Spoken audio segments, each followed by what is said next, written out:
Nesse vídeo que a gente exibe agora, Flávio complementa também, dizendo que foi aos Estados Unidos para fazer o trabalho que o PT, a quem ele chamou de Partido do Tarifaço, não fez. O de defender as empresas brasileiras, a economia e o PIX. Mesmo vídeo esse em que ele comenta sobre a ausência de representantes do governo brasileiro por lá.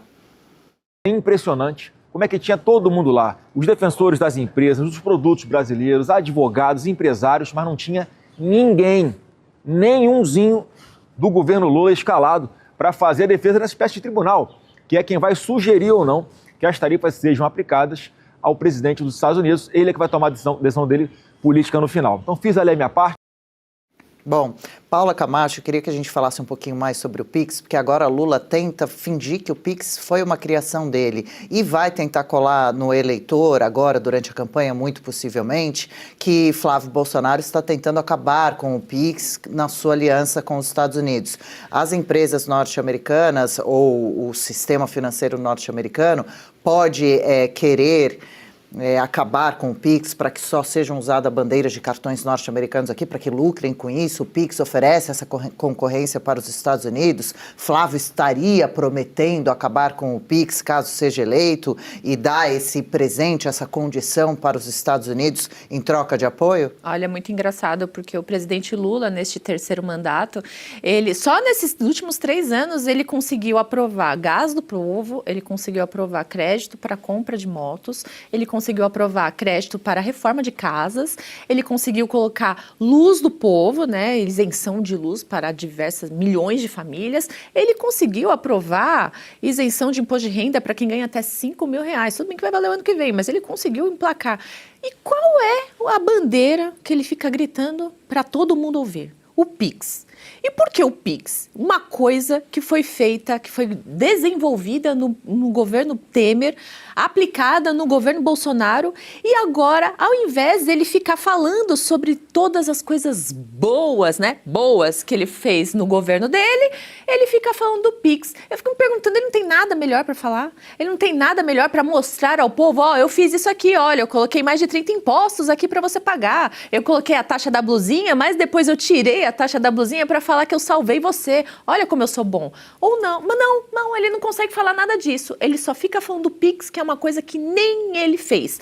Esse é o tamanho do buraco que o presidente Lula está se enfiando. E, sinceramente, eu acredito que o PIX ele é um ativo tão forte que o povo brasileiro aderiu tão fortemente, porque é uma coisa fácil, automática, é uma coisa que não tem nenhum custo para o brasileiro. Tudo bem que nós ficamos ali à mercê de dar os nossos dados, né, de fornecer toda e qualquer informação para a Receita, para os bancos, né, eles têm ali acesso a diversas informações pessoais nossas, mas realmente é um facilitador extremo, e principalmente também em relação à utilização de dinheiro em cash, né, em dinheiro vivo, porque as pessoas, depois da utilização do PIX, elas estão perdendo essa cultura de andar com dinheiro. E num país que tem 40 mil assassinatos por ano, que tem latrocínio, que tem roubos, né, um país que tem PCC, Comando Vermelho, a facilidade de não utilizar dinheiro no dia a dia realmente é uma coisa muito mais segura para o cidadão brasileiro.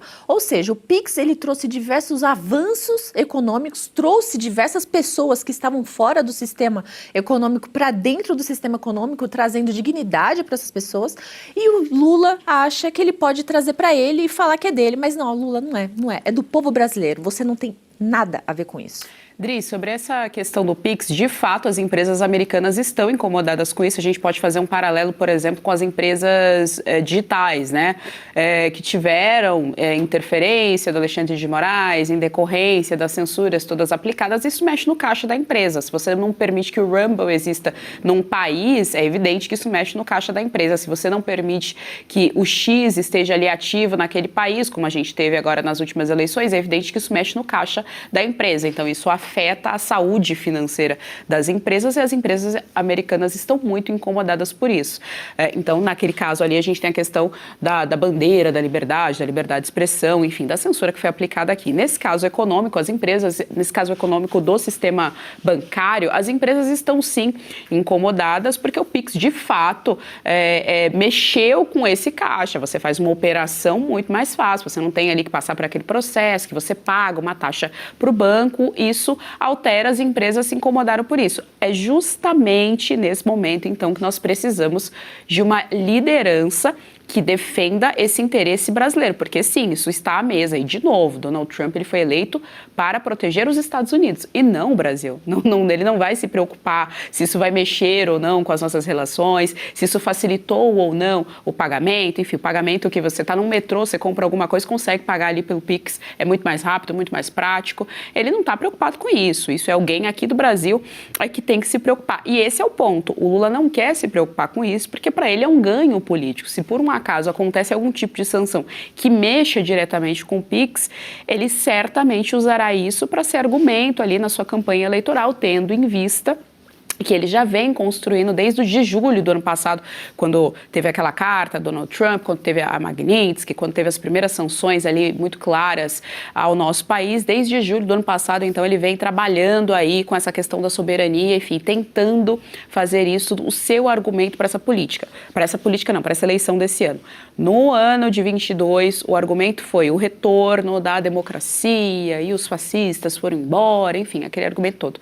O tema desse ano será a soberania. Então, alguém precisa sentar à mesa, defender de fato o interesse do Pix e estar aberto à questão, aceitar a realidade que esse ponto do Pix será sim utilizado pela esquerda contra a direita. É um fato. E contra fatos é um argumento. Não tem como ignorar isso, porque você pode ignorar esse fato, mas você não vai conseguir ignorar a consequência desse fato. Isso será utilizado na campanha. É por isso que agora a gente precisa de uma liderança que defenda verdadeiramente, primeiro, esse interesse, porque isso faz bem para a economia do Brasil, movimentou mais, ajudou mais o povo brasileiro, o Pix, e o Lula não está interessado nisso. E isso será utilizado na campanha agora, nas eleições agora de 2026. E vale lembrar também que toda essa revisão de tarifas por parte de Donald Trump com relação ao mundo, não só com o Brasil, começou em 2025, no comecinho de 2025, com o decreto de um tarifaço geral. Depois começaram as tentativas do Brasil rever ali as suas condições.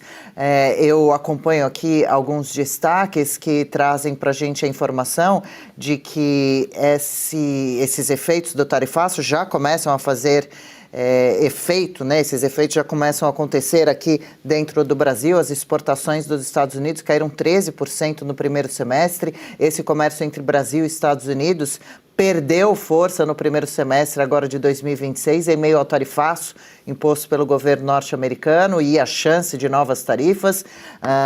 Aqui traz a informação de que com isso o Brasil encerrou os 6 primeiros meses do ano com um déficit de 1,5 bilhão de dólares, né? E é algo que atinge tanto as exportações por parte do Brasil como as importações por parte dos Estados Unidos de produtos brasileiros, né? Afeta o fluxo de comércio, aumenta a incerteza para empresas exportadoras.